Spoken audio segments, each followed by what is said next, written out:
सारे जहां से अच्छा, सारे जहां से अच्छा हिंदू सिता हमारा, हिंदू सिता हमारा। हम बुलबुलें हैं उसके, हम बुलबुलें हैं उसके, वो गुलसिता है हमारा, वो गुलसिता है हमारा।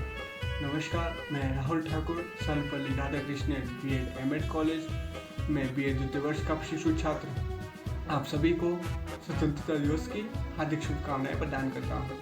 जैसा कि आप सभी को विदित ही है कि आज 15 अगस्त 2024 को भारत 78वां स्वतंत्रता दिवस मना रहा है। स्वतंत्रता दिवस प्रतिवर्ष भारत में 15 अगस्त को मनाया जाता है।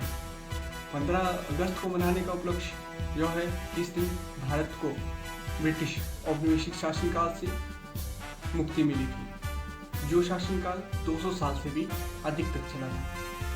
यह मुक्ति हमें यूं प्राप्त नहीं हुई, बल्कि इसके लिए कई वीर जवानों को, कई नेताओं को अपना बलिदान देना पड़ा। इसके साथ साथ कई व्यक्ति शहीद हुए। इन शहीदों में हम मंगल पांडे, भगत सिंह, कई ऐसे अन्य व्यक्तियों को भी रखते हैं। इसके साथ साथ बड़े बड़े सत्याग्रहों को चलाया गया, बड़े बड़े आंदोलन किए गए, जिसमें कि अहिंसा, असहयोग आंदोलन, सवर्ण अवज्ञा आंदोलन, जो कि महात्मा गांधी द्वारा चलाए गए थे। इन आंदोलनों की भूमिका भी मुख्य रही और अंत में महात्मा गांधी के भारत छोड़ो आंदोलन ने भी हमें आज़ादी दिलाने में महत्वपूर्ण योगदान दिया।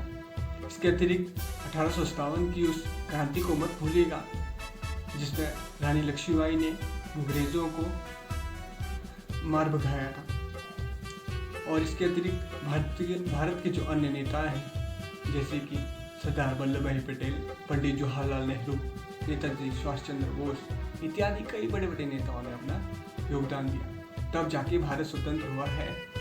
आपको क्या लगता है कि ये आज़ादी हमें यूं ही प्राप्त हुई है? नहीं, ये हमारे पूर्वजों की खून पसीने की कमाई है। इसके अतिरिक्त भारत में 15 अगस्त को भारतीय प्रधानमंत्री भारतीयों का संबोधन करते हैं, जो कि 15 अगस्त को हर वर्ष किया जाता है। इसके अतिरिक्त लाल किले पर भारतीय प्रधानमंत्री द्वारा ध्वजारोहण किया जाता है। इसके अतिरिक्त स्कूलों, कॉलेजों, अन्य सरकारी कार्यालयों में भी ध्वजारोहण का कार्यक्रम किया जाता है। इसके साथ साथ हमें अपने कर्तव्य को भी नहीं भूलना चाहिए। कर्तव्य से मेरा अभिप्राय है कि हमें जो स्वतंत्रता प्राप्त हुई है उसे बनाए रखना है, उसे आने वाली पीढ़ियों को भी प्रदान करना है। स्वतंत्रता से अभिप्राय केवल घूमने फिरने की स्वतंत्रता से नहीं है। स्वतंत्रता से अभिप्राय है कि जो हमें स्वतंत्रता प्राप्त हुई है हम उसका सही इस्तेमाल करें, उसका अपने देश के लिए सहयोग दें, ताकि हमारा देश दिन दुगनी और रात चौगुनी प्रगति कर सके। जो भारत को एक समय सोने की चिड़िया कहा जा सकता था, वही स्वर्णकाल भारत में वापस लाना है, और यह केवल आपसी सहयोग, भाईचारे और एकता की भावना से संबंधित से संभव हो सकता है। इसके लिए हर भारतीय को प्रयास करना चाहिए, ताकि भारत का सर्वोन्मुखी विकास हो सके। अंत में बस यही कहना चाहूँगा कि देश पर जिसका खून ना खौले, कि देश पर जिसका खून ना खौले, खून नहीं वो पानी है, खून नहीं वो पानी है, जो देश का काम ना आए, जो देश के काम ना आए, वो बेकार जवानी है, वो बेकार जवानी है। धन्यवाद। जय हिंद, जय भारत।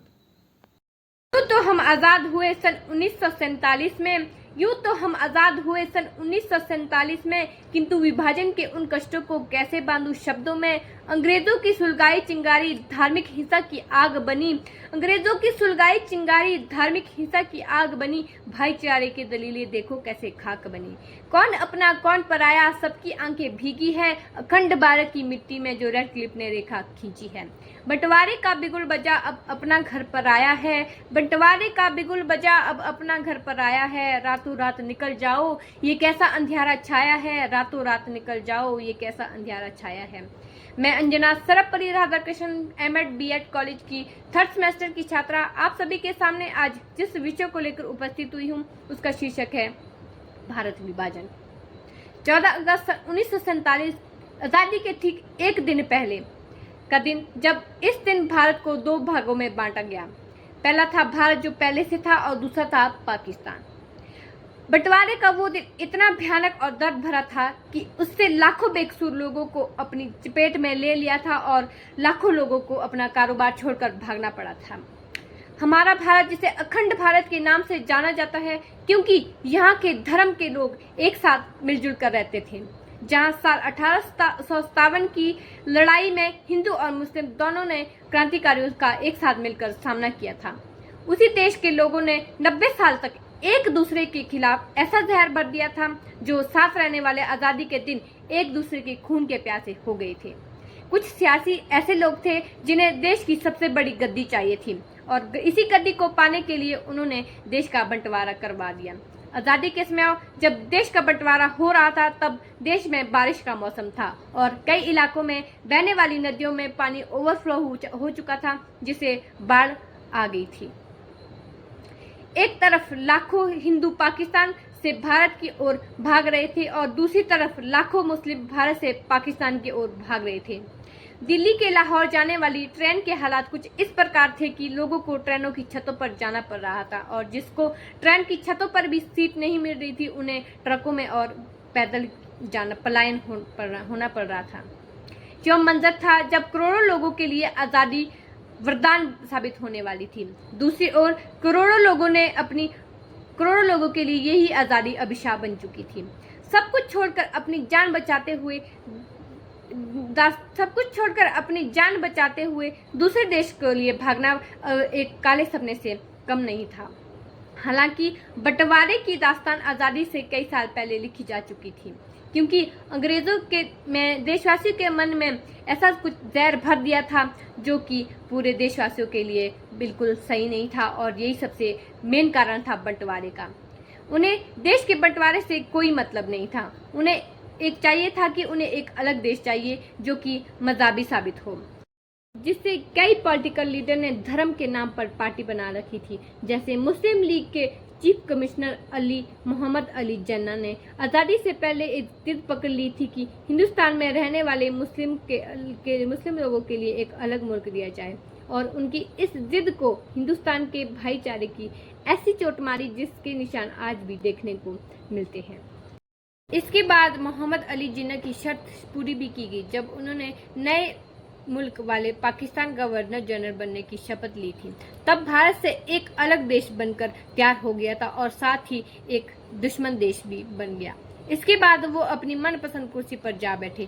देश के बंटवारे को रोकने के लिए महात्मा गांधी, सरदार वल्लभ भाई पटेल और पंडित जवाहरलाल नेहरू जैसे दिग्गज नेताओं ने मोहम्मद अली जिन्ना को भारत का प्रधानमंत्री बनने का ऑफर भी दिया। लाहौर के नए प्रशासन और हिंदू और सिखों को पानी की सप्लाई काट दी और वे पानी से प्यास से मजबूर होकर उन्हें घर से बाहर निकलना पड़ा, जिससे उनके घर से बाहर निकलते ही उनका शिकार किया जाने लगा और लाखों लोगों को अपनी जान गंवानी पड़ी। महात्मा गांधी, पंडित जवाहरलाल नेहरू, सरदार वल्लभ भाई पटेल, डॉक्टर भीमराव अंबेडकर जैसे कई दिग्गज नेताओं ने इतनी मुश्किल हालातों में देश को संभाला और संभालने की कोशिश की और आज हम भारतीय ब्रिटेन से कई आगे जा चुके हैं। आपको जानकर हैरानी होगी कि इस बंटवारे से 2 करोड़ लोगों को अपने देश से छोड़कर जाना पड़ा और 10 से 15 लाख लोगों को अपनी जान गंवानी पड़ी। अंत में मैं अपनी वीरानी को विराम देते हुए बस इतना ही कहना चाहूंगी, अंग्रेजों को छक्के छुड़ाकर ना जाने कितने वीरों ने अपनी जान गंवाई थी, तब जाकर मेरे भारत ने सही स्वतंत्रता पाई थी। जय हिंद, जय भारत।